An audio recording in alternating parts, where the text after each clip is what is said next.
உடல் சார்ந்து வாழ்ற ஒருத்தருக்கு தான் ஜோதிடம் வேலை செய்யுமே தவிர, உடல் சாராத, உடல் கடந்து, மனம் கடந்து வாழ்ற ஒருத்தருக்கு ஜோதிடம் வேலை செய்ய முடியாது. அதாவது நீங்க இப்ப நான் ஞானம் அடையணும், அல்லது தன்னை உணரணும், அல்லது இறைவனை உணரம் அப்படின்னு இறைவனை நோக்கி நீங்க திரும்பும்போது உங்களுக்கு ஜோதிடம் வேலை செய்ய முடியாது.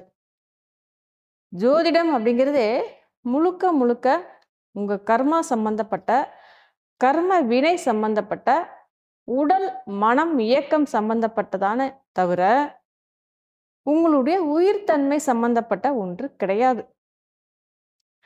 உடல் தான் அந்தந்த கர்மாக்கு ஏத்த மாதிரி உடல் எடுத்து அந்த அனுபவங்களை அனுபவிச்சுட்டு வருதே தவிர, உயிர்த்தன்மை சார்ந்த வாழ்ற ஒருத்தருக்கு கர்மா ஃபங்க்ஷன் ஆகாது.